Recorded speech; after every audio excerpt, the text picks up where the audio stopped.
Jemaat yang dikasihi oleh Tuhan kita Yesus Kristus, hari ini kita patut bersyukur dan merasakan sukacita karena kebaikan Tuhan. Dan marilah kita menyembah Dia lewat ibadah sebagai bentuk penyembahan kita kepadanya. Biarlah ibadah saat ini memberikan kesegaran iman bagi hidup kita. Sambil berdiri, mari kita memuji dan memuliakan nama Tuhan.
Jemaat yang dikasihi Tuhan, mari kita berdoa. Bapa yang Maha Kudus, kami bersyukur kepadamu di tengah bangsa yang sedang berduka oleh karena COVID-19. Engkau masih memberikan kami kesempatan untuk memuji dan memuliakan nama Tuhan di dalam ibadah keluarga pada sore hari ini. Yang walaupun Tuhan saat ini kami beribadah di rumah kami masing-masing, kiranya hanya Engkau Tuhan yang memberikan kami semangat, memberikan kami kesetiaan, ketaatan, dan ketekunan untuk kami selalu memuji dan memuliakan nama Tuhan. Berikan kami hikmat sebagai umat yang mendengarkan firman Tuhan. Terima kasih Tuhan. Kami boleh berdoa buat pelayan firman Bapak Pendeta Yanco Tonapa yang akan menyampaikan berita firman kebenaran-Mu. Biarlah Tuhan Kau berikan hikmat, sehingga apa yang disampaikan melalui berita firman kebenaran-Mu itu semua berasal daripada Tuhan. Terima kasih Tuhan. Ampunkan dosa dan kesalahan kami. Kami serahkan ibadah ini dari awal, pertengahan, hingga sampai akhirnya. Hanya di dalam Putra-Mu Yesus Kristus kami sudah berdoa dan mengucap syukur. Amin. Bapak Ibu, mari kita menaikkan pujian melalui Mazmur pujian. Pembacaan daripada Mazmur saat ini terambil dari Mazmur pasalnya yang ke-119 ayat 1 sampai ayatnya ke-8.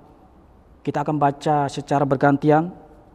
Saya awali untuk membaca ayatnya yang tercetak keluar, lalu Bapak Ibu membaca ayatnya yang tercetak ke dalam. Beginilah firman Tuhan. Berbahagialah orang-orang yang hidupnya tidak bercela, yang hidup menurut Taurat Tuhan. Berbahagialah orang-orang yang memegang peringatan-peringatannya, yang mencari Dia dengan segenap hati, yang juga tidak melakukan kejahatan, tetapi yang hidup menurut jalan-jalan yang ditunjukkannya. Engkau sendiri telah menyampaikan titah-titah-Mu, supaya dipegang dengan sungguh-sungguh. Sekiranya hidupku tentu untuk berpegang pada ketetapan-Mu, maka aku tidak akan mendapat malu. Apabila aku mengamati segala perintah-Mu, aku akan bersyukur kepadamu dengan hati jujur. Apabila aku belajar hukum-hukum-Mu yang adil, aku akan berpegang pada ketetapan-ketetapan-Mu. Janganlah tinggalkan aku sama sekali. Demikianlah Mazmur pujian kita. Bapak Ibu kami persilakan duduk.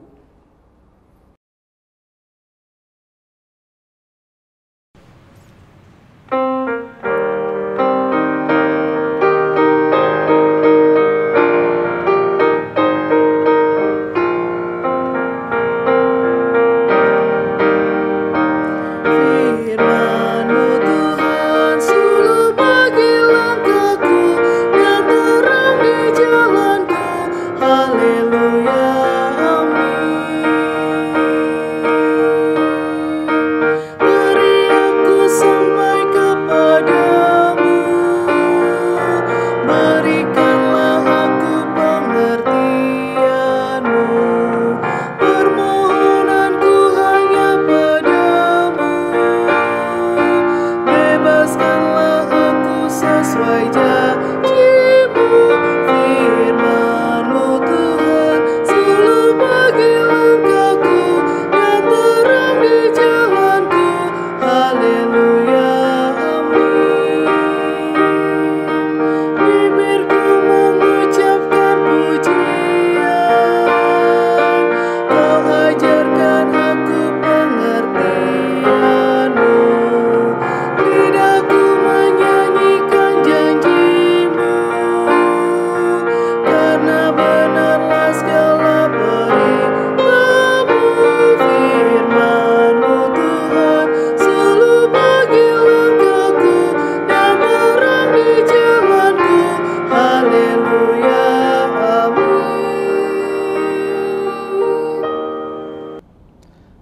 Salam sejahtera Bapak Ibu Saudara yang terkasih di dalam Tuhan Yesus Kristus. Saatnya kita akan diperdengarkan pemberitaan firman Tuhan. Saudara yang rindu membaca Alkitab, firman-Nya disiapkan Alkitab Kisah Para Rasul pasalnya yang ke-16, ayatnya yang ke-4 hingga ayatnya yang ke-10. Jika sudah menemukan Alkitab yang dimaksud, silakan jemaat Tuhan membukanya dan kita bermohon tuntunan Roh Kudus. Kita berdoa. Bimbinglah kami ya Roh Kudus, di saat kerinduan kami membaca, mendengarkan firman Tuhan, merenungkannya. Mampukan kami untuk mengerti dengan baik dan ajarkan kami untuk melakukannya taat setia di dalam kehidupan kami.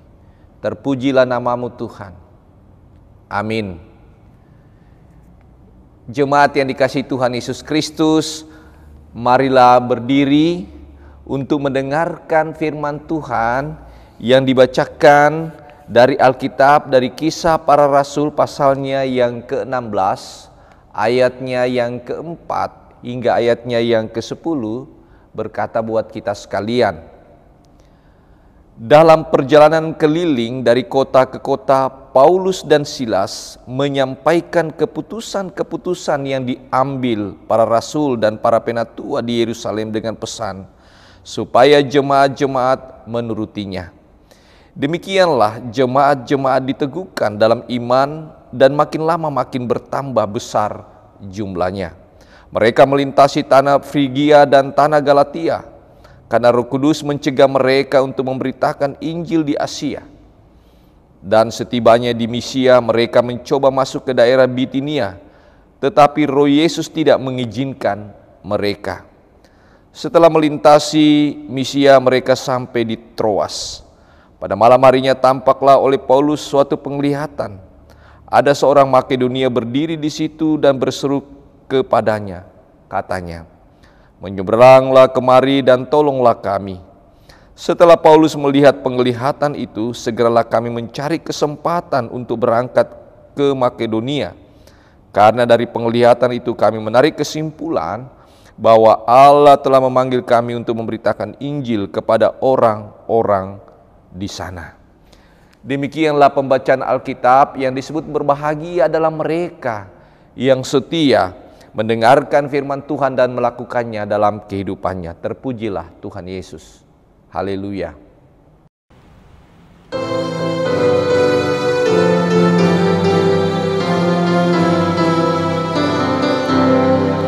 Haleluya, haleluya, nama Tuhan terpujilah. Haleluya, haleluya, nama Tuhan terpujilah.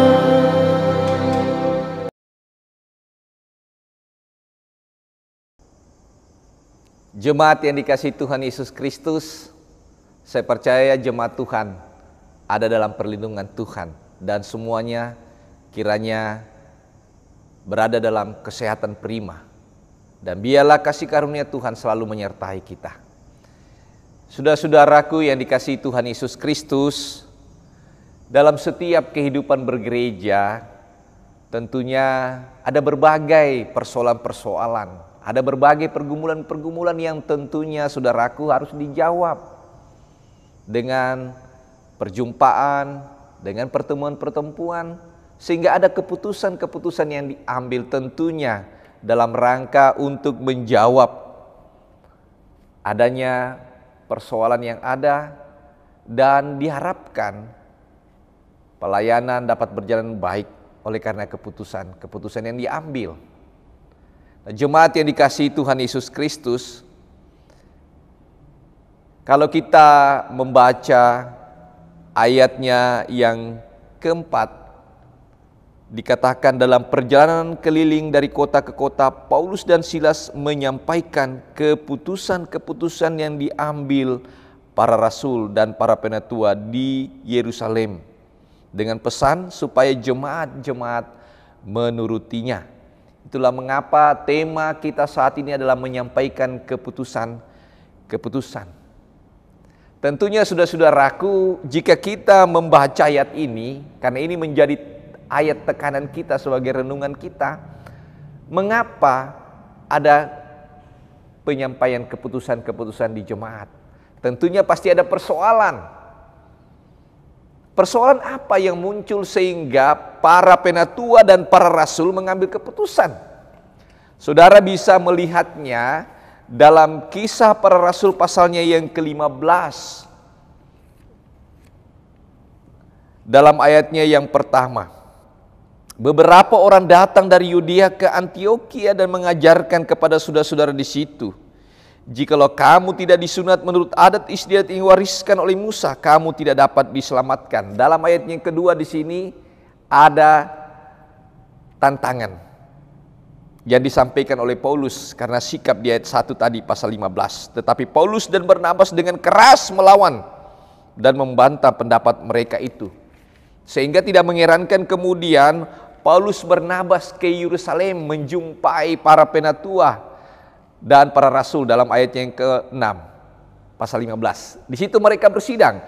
Maka bersidanglah rasul-rasul dan penatua-penatua untuk membicarakan soal itu. Nah, kalau saudara-saudara membaca pasal 15 secara keseluruhan, saudara akan menemukan apa keputusan yang diambil.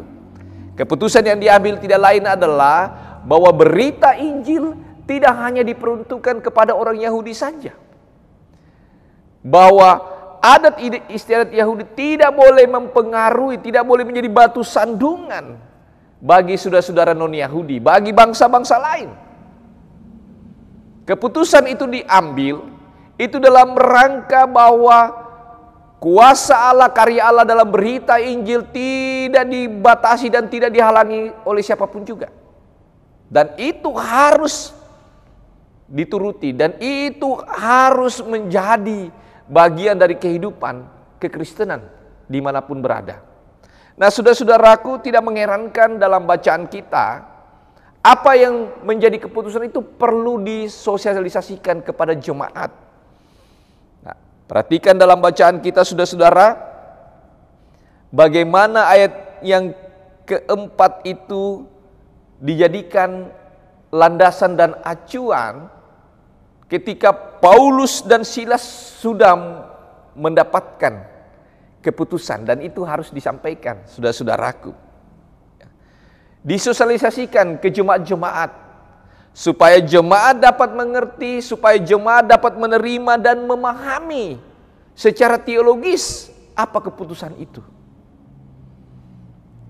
Kalau keputusannya bahwa berita Injil itu diwartakan kepada semua bangsa-bangsa lain, tidak hanya orang Yahudi, secara teologis bahwa berita Injil itu tidak bisa dibatasi oleh siapapun juga, karena karya Allah itu menjangkau semua bangsa, semua umat dari suku manapun. Sebab Allah menciptakan kita semua, tidak ada perbedaan satu sama yang lain. Nah, kehadiran Rasul Paulus dan Silas dalam perjalanannya pemberitaan Injil bukan hanya memberitakan Injil, bukan hanya menyampaikan berita keselamatan, tetapi juga misinya tidak lain adalah menyampaikan hasil-hasil keputusan yang dilakukan di Yerusalem melalui sidang para rasul, melalui sidang para penatua. Itulah sidang pertama, saudara-saudaraku. Dan itu harus dilihat bahwa itu adalah bagian dari rancangan Allah. Itu adalah bagian dari rencana Allah. Saudara dan saya harus melihatnya dari sudut pandang Allah, melihat keputusan-keputusan yang ada. Saudara tidak bisa dan saya mengatakan bahwa itu bukan bagian dari keputusan saya. Saya tidak hadir di dalamnya. Tidak bisa begitu Bapak Ibu Saudara. Keputusan sudah diambil dan semua harus menurutinya. Dan itu bagian dari kebersamaan kita sebagai keluarga Allah. Saudara-saudaraku yang dikasihi Tuhan Yesus Kristus, di GPIB ketika persidangan Sinode 21 berlangsung dari tanggal 26 hingga tanggal 31 Oktober yang lalu. Selain telah memilih fungsionaris Majelis Sinode yang ke-21, di dalamnya juga ada berbagai keputusan-keputusan yang diambil. Suka tidak suka saudaraku, bahwa itu adalah bagian dalam perjalanan kehidupan ber-GPIB. Itu adalah bagian dari rencana-rencana Tuhan, terlepas. Mungkin ada keterbatasan, mungkin ada kelemahan di dalamnya. Tetapi kita harus melihat bahwa itu adalah bagian penting dari perjalanan kehidupan gereja yang bernama GPIB. Dan di dalamnya ada campur tangan Tuhan. Saudara-saudaraku yang dikasihi oleh Tuhan Yesus Kristus, mengapa keputusan-keputusan itu harus dituruti? Dalam ayatnya yang keempat, ya, supaya jemaat-jemaat menurutinya. Yang pertama, saudara-saudaraku, mengapa keputusan itu harus dituruti dan kita semua, baik sebagai warga jemaat, baik sebagai presbiter, baik sebagai unit misioner, tidak lain karena keputusan itu adalah jawaban dari pergumulan ke pergumulan dan persoalan-persoalan yang dihadapi oleh setiap jemaat-jemaat GPIB. Ada persoalan, maka di situ ada keputusan yang diambil untuk menjawab persoalan itu. Supaya lengkaplah pertumbuhan iman jemaat Tuhan ketika dia memiliki keputusan yang diterimanya secara teologis. Yang kedua, saudara-saudaraku, mengapa keputusan itu perlu kita turuti bersama? Karena keputusan itu diambil bukan 1-2 orang saja dalam kehidupan ber-GPIB.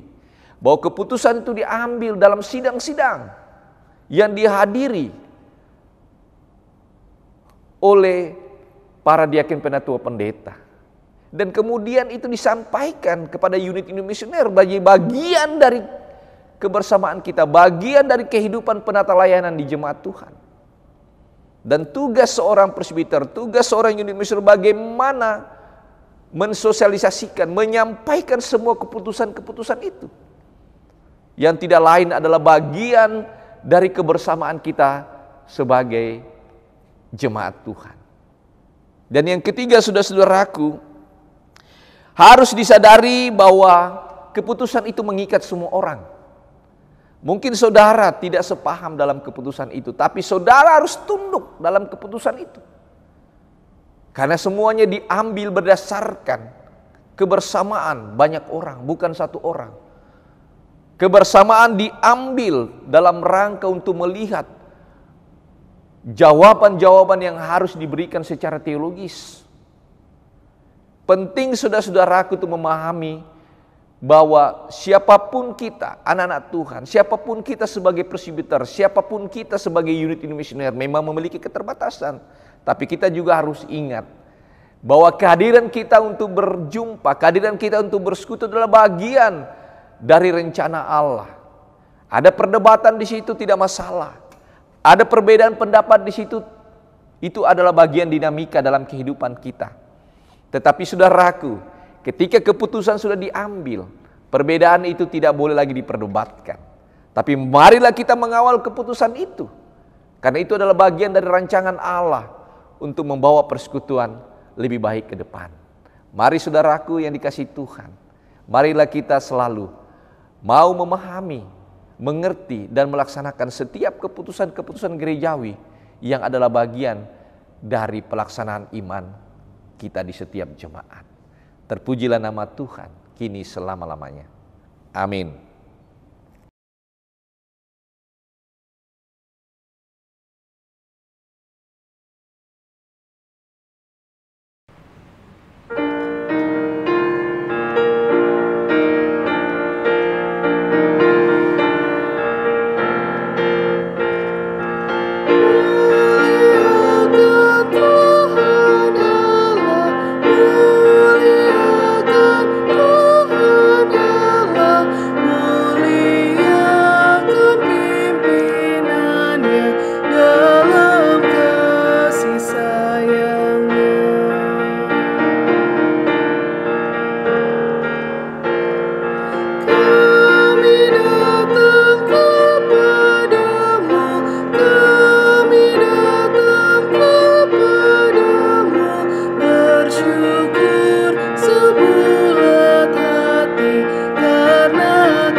Jemaat yang dikasihi oleh Tuhan Yesus Kristus, mari kita tundukkan kepala kita untuk menghadap kepada Tuhan yang empunya kehidupan ini. Dengan kerendahan hati kita bersama-sama berdoa dalam doa syafaat.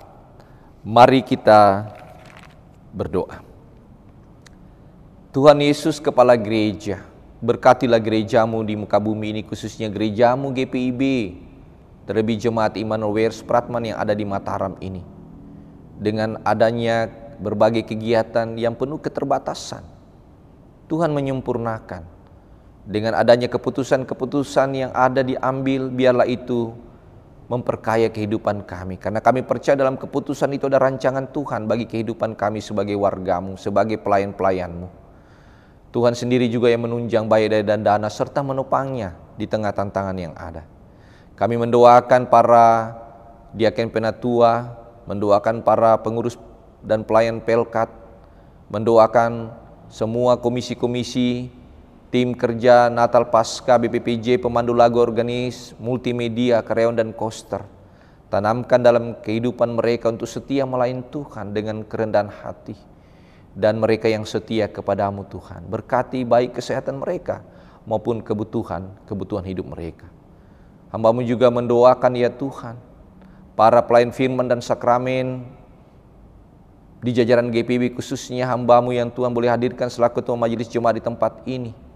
Bersama dengan keluarga, biarlah Engkau memberkati kami. Berikan kekuatan, berikan sukacita, kesehatan dalam melayani-Mu yang penuh keterbatasan ini. Dan juga mendoakan para pelayan firman yang ikut membantu dari gereja saudara, Bapak Pendeta Sony dan keluarga. Dari gereja mitra, Bapak Pendeta David dan keluarga, Tuhan berkati. Terima kasih Tuhan. Kami serahkan juga akan seluruh warga jemaat-Mu dengan berbagi kehidupan mereka di tengah pandemi saat ini. Biarlah Engkau sendiri hadir di tengah-tengah kehidupan mereka, untuk menjamin kesehatan mereka, menjamin kebutuhan hidup mereka, agar mereka tetap melihat kemurahan-Mu di sepanjang kehidupan ini. Bagi mereka yang mengalami sakit penyakit, atau juga yang mengalami saat-saat pemulihan, Tuhan sendiri yang sempurnakan kesegaran tubuh mereka.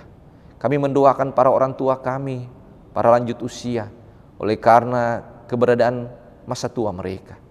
Tuhan berikan mereka semua kekuatan, kesehatan prima, untuk melihat karya Tuhan yang agung di tengah masa tua mereka.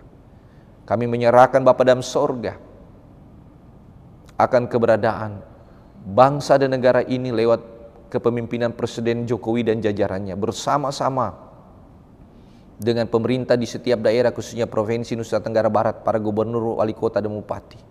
Bersama-sama dengan TNI, kepolisian, bersama-sama dengan tokoh agama, tokoh masyarakat, anak bangsa, kiranya bergandengan tangan dengan hikmat Tuhan menjaga dan mengelola NKRI Pancasila, dan juga bergandengan tangan bersama-sama dengan petugas medis dan Satgas Covid dalam menangani COVID-19, kiranya semua berjalan dengan baik. Tuhan, berkatilah vaksin yang ada, kiranya memperkuat imun setiap ciptaan-Mu, khususnya anak-anak Tuhan. Dan terlebih ya Tuhan, layakkan kami untuk memohon kepadamu, lenyapkanlah virus corona di muka bumi ini. Lenyapkanlah virus corona di Indonesia ini, terlebih di Nusa Tenggara Barat. terkhusus di kota Mataram. Sehingga damailah ciptaanmu, damailah anak-anakmu Tuhan. Terima kasih Tuhan, kami arungi kehidupan ini dengan satu keyakinan, bahwa tidak berkesudahan kasih setia Tuhan.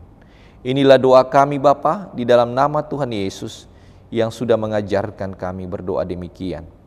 Bapa kami yang di sorga, dikuduskanlah namamu.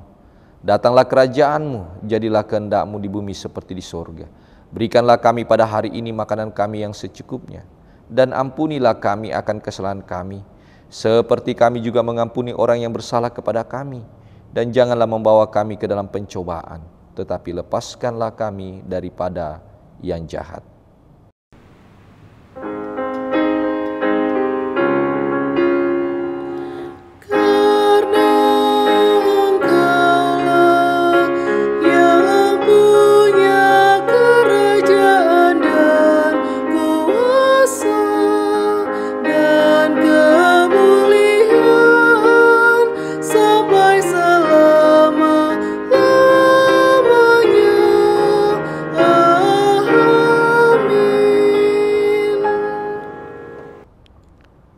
Bapak Ibu, marilah kita mengucap syukur kepada Tuhan dengan memberi persembahan kepadanya.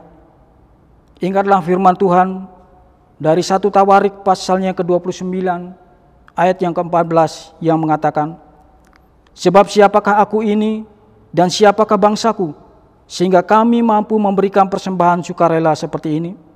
Sebab daripada mula segala-galanya, dan dari tanganmu sendirilah persembahan yang kami berikan kepadamu. Tuhan memberkati saudara dan persembahan saudara.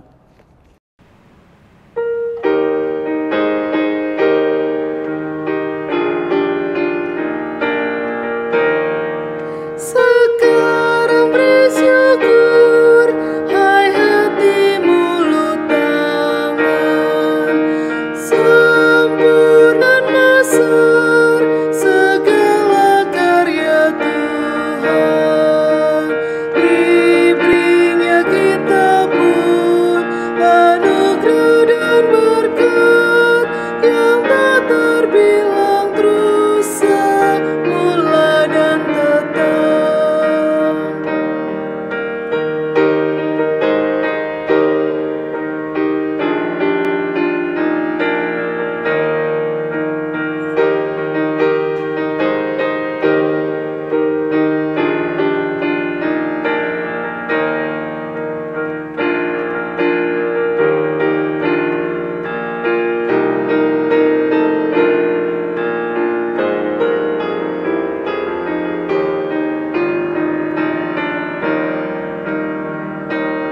Muliakan Allahmu yang tiada terbandingi, Sang Bapa Anak Roh ditata maha tinggi, Tritunggal yang kudus, kekal terpujilah, sekarang dan terus selama-lamanya.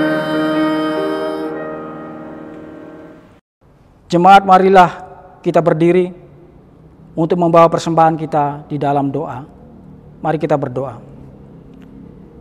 Bapa yang Maha Kudus, kembali kami datang untuk menaikkan ucapan syukur dan terima kasih ketika Engkau sudah memberkati kami melalui firman-Mu. Terima kasih Tuhan, biarlah itu boleh kami bawa pulang untuk menjadi pedoman dalam kehidupan kami hari lepas hari. Kami bersyukur juga ya Tuhan, ketika hari ini kami juga boleh memberikan persembahan dengan penuh hati yang bersukacita. Kiranya Tuhan, Engkau memberkati persembahan ini, Engkau kuduskan persembahan ini, dan Engkau jadikan persembahan ini menjadi pelayanan kasih dan keadilan demi kemuliaan nama-Mu. Amin.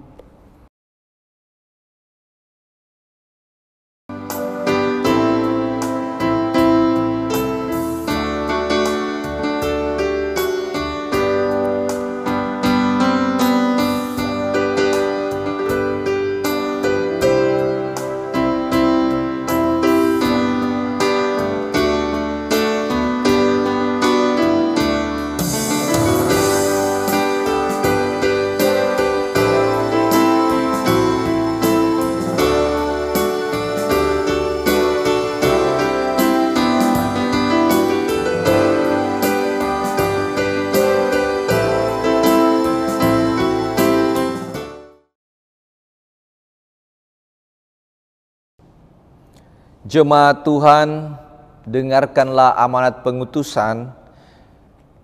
Pergilah dengan damai sejahtera Kristus. Kembalilah ke dalam kehidupanmu sehari-hari dan jadilah saksi bagi Kristus dimanapun saudara berada.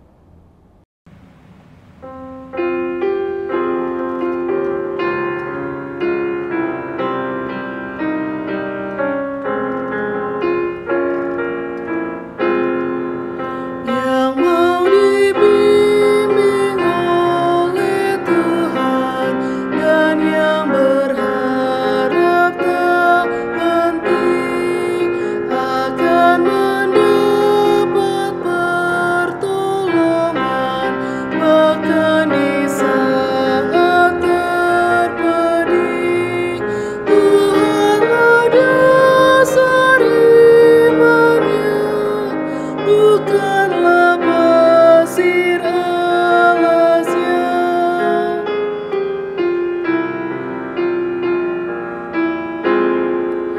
Tetaplah kau di jalan Tuhan, setia dalam tugasmu, dengan berkat yang tak berkurang dibaruinya hidupmu, yang kepadanya berserah, tak ditinggalkan olehnya.